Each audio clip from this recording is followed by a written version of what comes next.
Deepak Shyamji Patil, senior vice president manufacturing, Lote sited, Laxmi organic industries limited.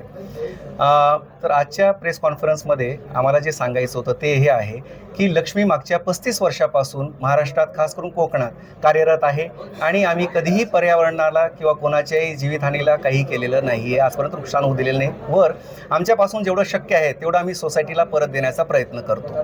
दुसरं, आता जे मेटनीबरोबर लक्ष्मीचं कंपॅरिझन केलं जातं आहे ते चुकीचं आहे. मिटनी ही वेगळी कंपनी आहे, त्यांची कार्यपद्धती वेगळी होती. लक्ष्मी ही अशी कंपनी आहे जी EHSला खूप प्राधान्य देते आणि त्याप्रमाणे त्यांची सिस्टम्स आणि आमची डिझाईन आहे. तिसरं, जे PFAS प्रोडक्शन आम्ही करतो, PFASचे प्रोडक्ट्स आम्ही बनवतो, आत्ता जे बनवतो ते एक आहे. पुढे जाता आम्ही नवीन जनरेशनचे प्रोडक्ट्स बनवणार आहोत. पण त्याच्यासाठी जे कंट्रोल किंवा त्याचं जे प्रोटेक्शन आम्ही केलं पाहिजे एन्व्हायरमेंट, त्यासाठी आम्ही सगळ्या प्रिकॉशन्स घेतो आहे. क्लोज लूप सिस्टम्समध्ये आम्ही ऑपरेट करतो, जेणेकरून काहीही द्रव्य बाहेर येता कामा नये, हवेत जाता कामा नये, जमिनीत जाता कामा नये. दुसरं, सगळी सिस्टम आमची DCS कंट्रोल्ड आहे, ऑटोमेटेड असल्यामुळे सगळे प्रोसेसची कंट्रोल चांगली आहे.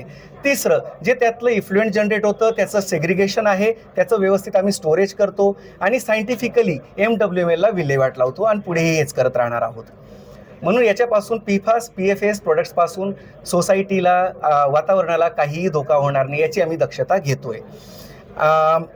हे झालं कंट्रोल मेजर्स. आणि तर यापुढेही आम्ही EHSवर लक्ष देतच सगळं प्रोडक्शन करत राहणार आहोत. आणि जे पुढची आता जे प्रोडक्शन आहे, जे ट्रायल प्रोडक्शन्स आम्ही केलेले आहेत, तर आता याचा उपयोग आम्ही या टेक्नॉलॉजीला समजून घेऊन जे पुढे आपल्या भारत देशाला सुद्धा डिफेन्ससाठी आहे आणि सेमीकंडक्टर इंडस्ट्रीसाठी आहे आणि जे इलेक्ट्रिकल ट्रान्समिशनसाठी जे एन्व्हायरमेंटली सेफ अल्टरनेटिव्स पाहिजेत त्याचं डेव्हलपमेंट आम्ही करणार आहोत आणि ह्या टेक्नॉलॉजीचा वापर करून भारताला आत्मनिर्भर बनवण्याचा प्रयत्न करणार आहोत.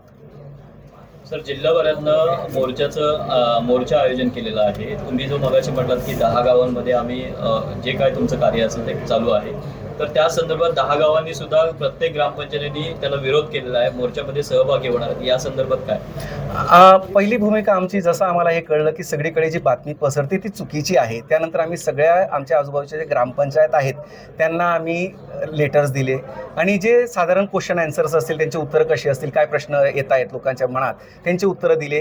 तिसरं, त्यांना आम्ही इन्व्हाइट केलं साईटवर, येऊन तुम्ही बघा, तुम्ही स्वतः समजून घ्या आम्ही काय करतोय काय नाही, ठीक आहे. त्यानंतर मी स्वतः गावागावात गेलो आहे, तिथे ग्रामसभेत सुद्धा अटेंड केले, त्यांचे जे प्रश्न होते त्यांना उत्तरं दिलेत.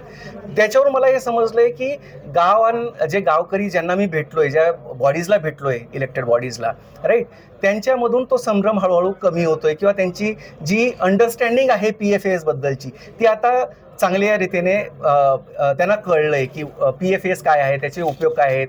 खरंच ते जसं विष म्हटलं जाते तसं नसतं, ते ॲक्च्युली उपयोगी आहे आणि ते आपण आजही घराघरांमध्ये वापरतोय. PFAS कंपाऊंड्स, नॉनस्टिक कुकवेअर्स वगैरे आहेत त्याप्रमाणे.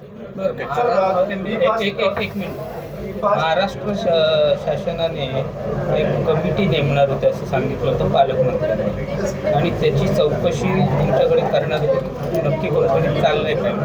तर त्या संदर्भामध्ये तुमच्याकडे काही कमिटीची चौकशी करणारी लोक आली होती की नव्हती आली, आणि आली असतील तर त्यांनी काय बघितलं, आणि या संदर्भात जर आलेच नसतील तर कंपनीला अजिबात या गोष्टीबद्दल काही माहिती नाही आणि पालकमंत्री हे उद्योगमंत्री असल्यामुळे त्यांनी तुमच्या त्या प्रकल्पाला भेट दिली का, आणि भेट दिल्यानंतर त्यांनी तुम्हाला काय सांगितलं? जेवढ्या गव्हर्नमेंट एजन्सीज आहेत, ज्या केमिकल मॅन्युफॅक्चरिंगला ज्या परमिशन्स दिल्या जातात, MPCB आहे, डिश आहेत किंवा कलेक्टर ऑफिस म्हणा, राईट, सगळ्यांनी वेगवेगळ्या टाईमला एकत्र येऊन टीम म्हणून भरपूर भेटी दिलेल्या आहेत सगळ्यांनी, आणि सगळ्यांना त्यांनी ज्या परमिशन्स दिल्या आहेत आणि त्याच्यात ज्या अटी घातलेल्या आहेत त्या आम्ही काटेकोरपणे पालन करतो. हे सगळे चौकशी त्यांनी केली आहे, सगळ्यांचे प्रूफ आमच्याकडून घेतलेले आहेत आणि हेच जी इन्फॉर्मेशन असते तीच मग पुढे दिली जाते.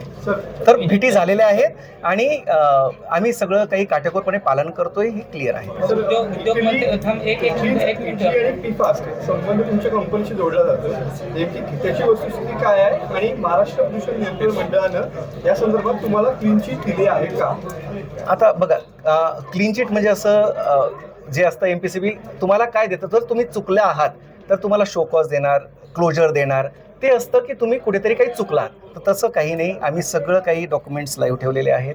सगळे प्रश्नांची उत्तरं दिलेली आहेत. सगळ्यांचे प्रूफ आमच्याकडे आहेत. आणि इटली मी पहिले सांगितलं, मितनी बरोबर लक्ष्मीचे कंपॅरिझन करणं अगदी चुकीचं आहे. 2 कंपन्यांचा काहीही संबंध नाही आहे. आपण लिलावात तिथल्या कोर्टाकडून ही कंपनी घेतलेली आहे, ॲसेट्स घेतले. थँक्यू.